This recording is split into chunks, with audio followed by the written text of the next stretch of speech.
See, we have got to realize that without the others, where are we? Life is a relationship.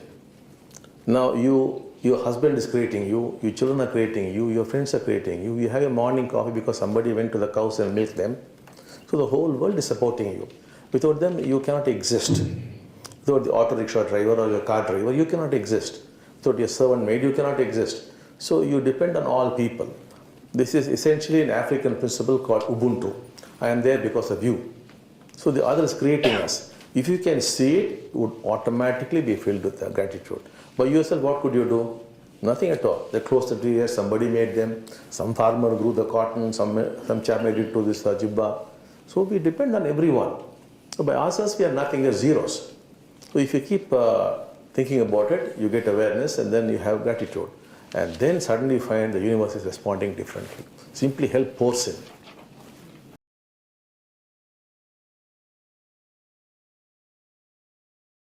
बघा, आपल्याला हे समजले पाहिजे की इतरांशिवाय आपण कुठे आहोत. जीवन म्हणजे नातेसंबंध.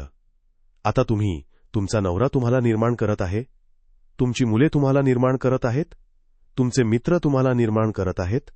तुम्ही सकाळची कॉफी घेत आहात कारण कोणीतरी गायींकडे जाऊन त्यांचे दूध काढत आहे.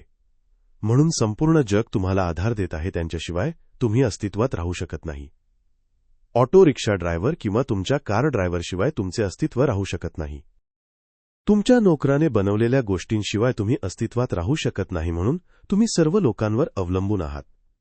हे मूलतः उबंटू नावाचे एक आफ्रिकन तत्व आहे. मी तुमच्यामुळे तिथे आहे म्हणून दुसरा आपल्याला निर्माण करत आहे. जर तुम्ही पाहू शकलात तर ते आपोआप कृतज्ञतेने भरले जाईल. स्वतःहून तुम्ही काय करू शकता? सर्व बंद असताना कोणीतरी त्यांना बनवले.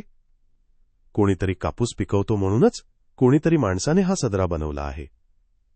म्हणून आपण सर्वांवर अवलंबून असतो. आपल्यामुळे आपण काहीही नाही, आपण शून्य आहोत. जर तुम्ही त्याबद्दल विचार करत राहिलात तर तुम्हाला जाणीव होते आणि नंतर तुमच्यात कृतज्ञता येते आणि मग अचानक विश्व वेगळ्या पद्धतीने प्रतिसाद देत असल्याचे आढळते. मदत सहजपणे मिळू लागते.